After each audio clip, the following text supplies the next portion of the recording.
that Islam is a way of life. Islam is different than culture. It's a religion. And Islam actually means peace. I would like people to know that Islam is a way of life. Islam is different than culture. It's a religion. And Islam actually means peace. A lot of people put religion and culture together, and I'm also guilty of it. My family's also guilty of it, because we are culturally one way, but we are religious in another way. So I want people to know it's two different things. If I choose to do something that's a part of my culture, like where I'm from, doesn't mean the religion. Islam is practiced all over the world. There's Caucasian Muslims, there's Asian Muslims, there's Black Muslims, there's white Muslims, there's Hispanic Muslims actually are on the rise. So I just want people to know that we're human beings first. And specifically for being a Muslim, Black, Somali, Canadian, I want people to know that we are human being first. We are mothers. We are your sisters. We are your neighbors. We are your health practitioners. We are your educators. We are your sister that's sitting beside you, sipping the tea, and we want to come home to our families. A lot of things that have been happening, especially over the past couple of years in Edmonton and across Canada, actually, it's very disheartening. When those word terrorist first came out, I remember looking at it and hearing that, and looking back now, I can't believe that a whole society of people were just targeting in on one, ethnicity. My life's work as a scholar of Islam is to help people understand that Islam is a diverse thing, that all religions, all faiths are by their very nature diverse, because religions only exist through the people who practice them. One of the profs that I used to TA for used to say, Islam is not a thing that you can call up on the phone and ask its opinion about things, right? There's no box out there called Islam or called Muslim that you can identify and say, this is what it is.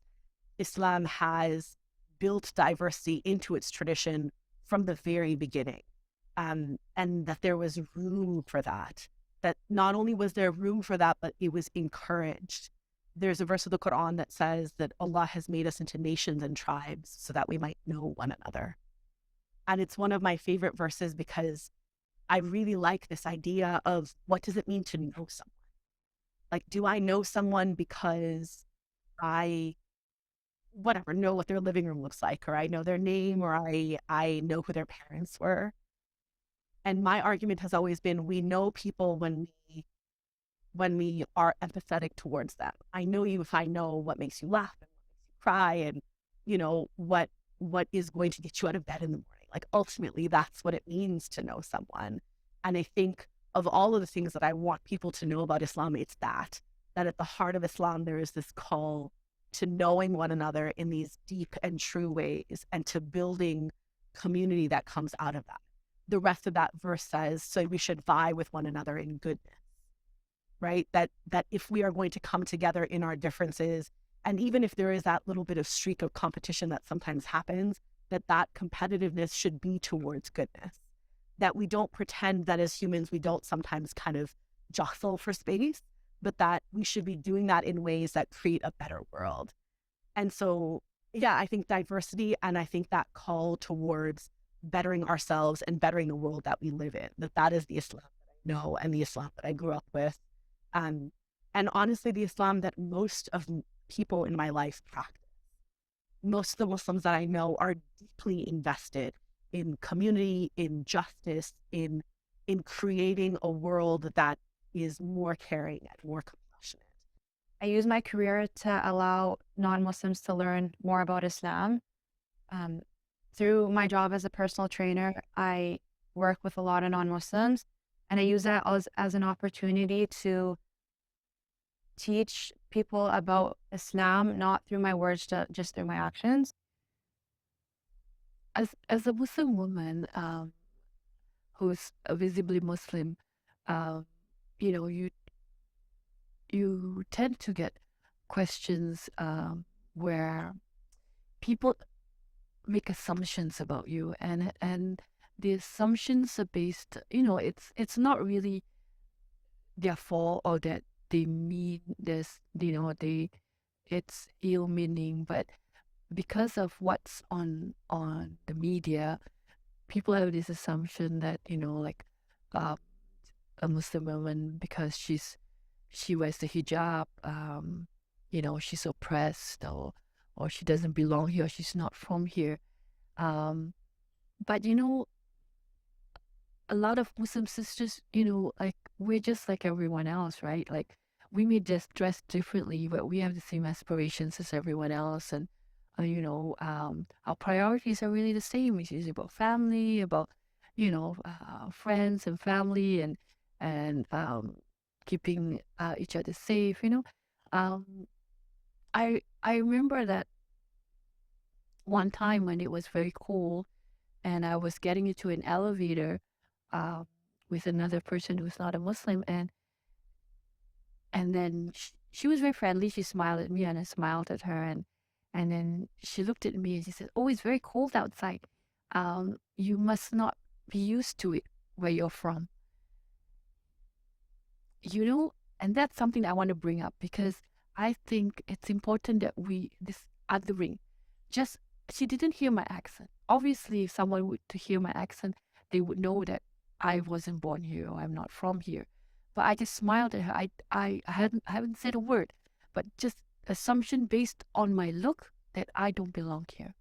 So I want to that people to just kind of step back and say, why do you make that assumption? Like, why can't someone who look like me be Muslim? I mean, be a Canadian. Why can't someone who look like me be a Canadian? Like, that you have to assume that I'm not from here, because I know many Muslim women with hijab who were born here, who were second, third generation here. Imagine if they were uh, told that way, right? How they would feel.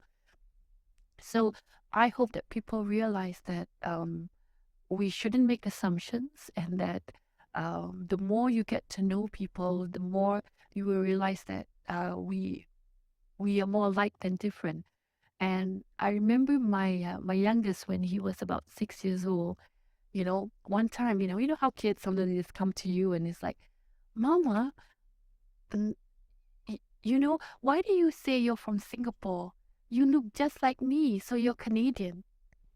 You know, a 6-year-old saying, "You look like me, so you're Canadian," because he thinks like, "Hey, I'm brown, but I'm Canadian, so why does my mom keep saying that she's from Singapore?" And so for me, that gives me hope. In the future, maybe people will see a woman like me and don't make an assumption that I'm not Canadian or Canadian enough. Uh, so so the next time you see a Muslim woman, just just give her a smile, and don't treat us like we're different. We're the same. Under this headscarf, we're the same.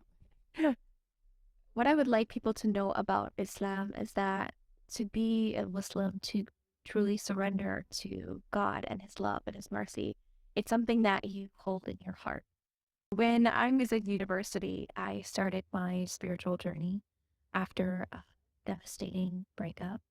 So I thought my future was going one way, and it kind of got ripped out from underneath me. And so I had an opportunity to really create this space of self-discovery, learning about what I really believed in.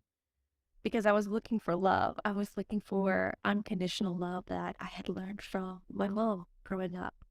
And so I was missing that. There was something missing, because that idea of what I thought was meant to happen got taken away from me. And so there was something missing there. One night I did have a dream, and I won't go into detail, but in the dream, I was protecting myself from this entity that was holding me.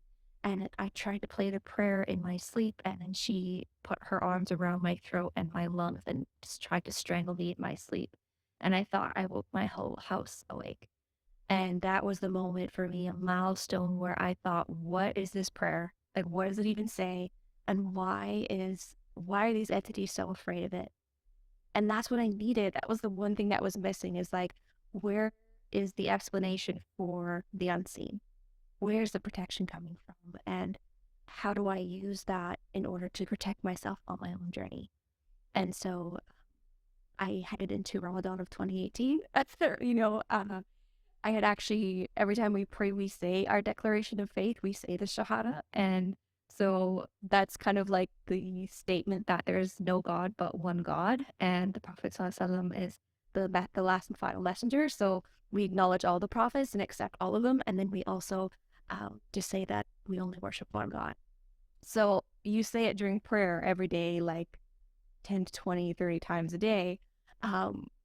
So I had already felt like in my heart I was Muslim, but then practicing Ramadan and having that space to also learn more was really important. And my journey with family and friends definitely changed.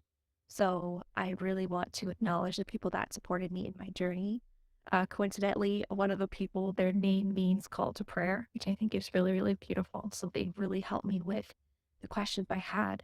And if they didn't know, they would ask someone that they knew. And I got my first prayer mat from them and my first Eid outfit. So little things like that. And then I also had the Yusuf family, who is a Sudanese Muslim family that took me in when I had gotten displaced from my family on multiple occasions. And so it was really beautiful to have a space where I felt like I was at home. Take your time, take your time.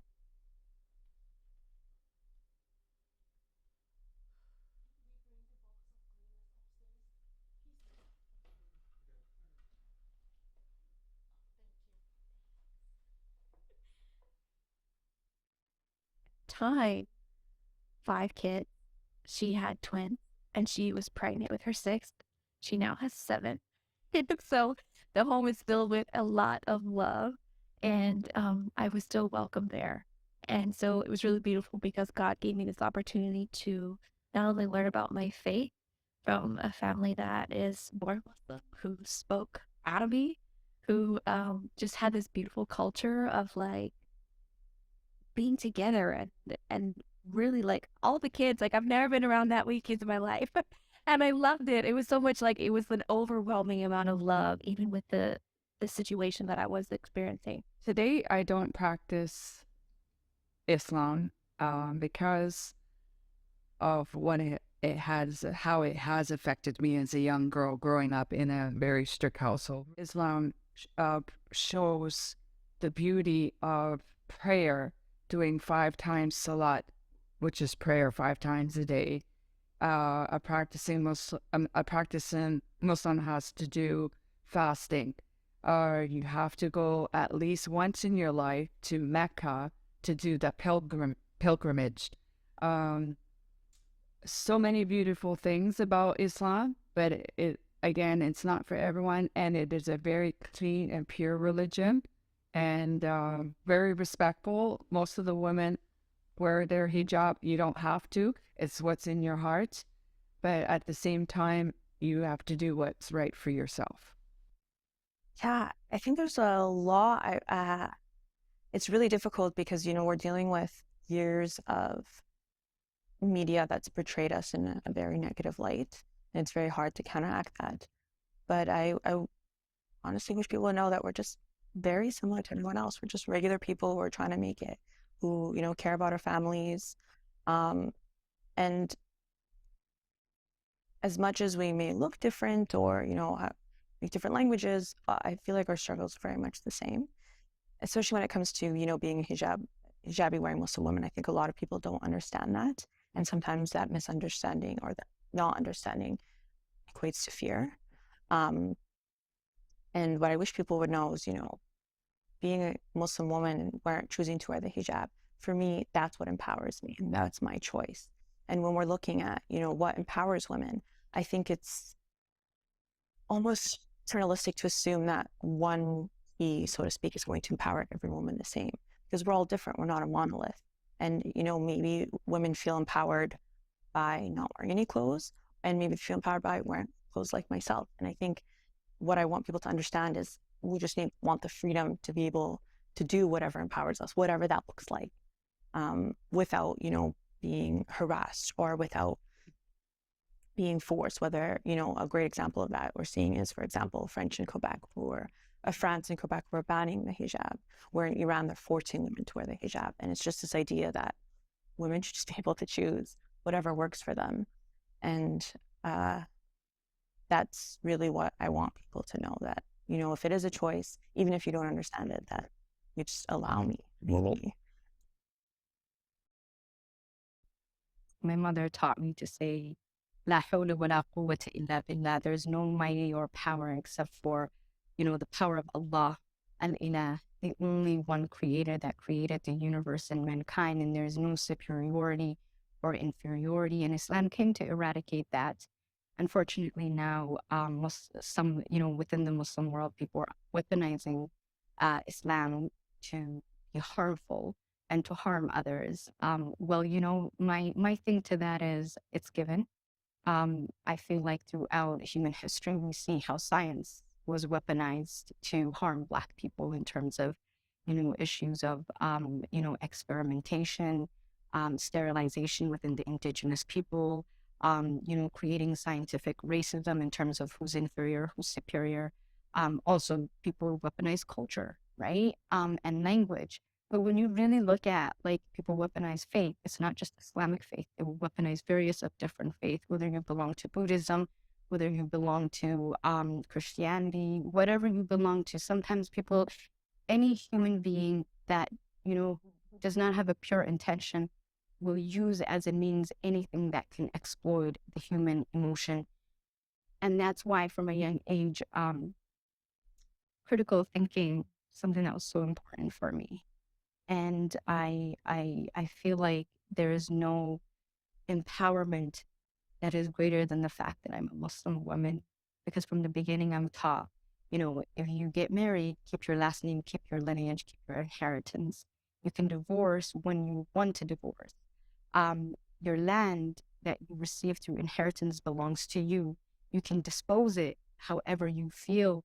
For the longest time, we've been taught that you have to pick Islam, or you have to pick your culture.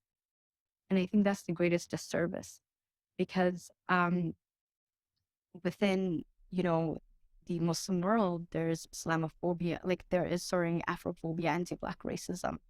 And within the African community, there's Islamophobia. And within the Muslim African community, there's patriarchy. So sometimes you feel like you don't know where to belong, and you feel like you have to leave one identity behind to fit into every aspect of your life. But for me, I finally realized I am so connected to who I am. It took me a while to find it. I'm 32 years old. It took me a while to say, I think this is who I am. And it starts off by saying, I'm a Muslim woman, and I'm a woman of African descent.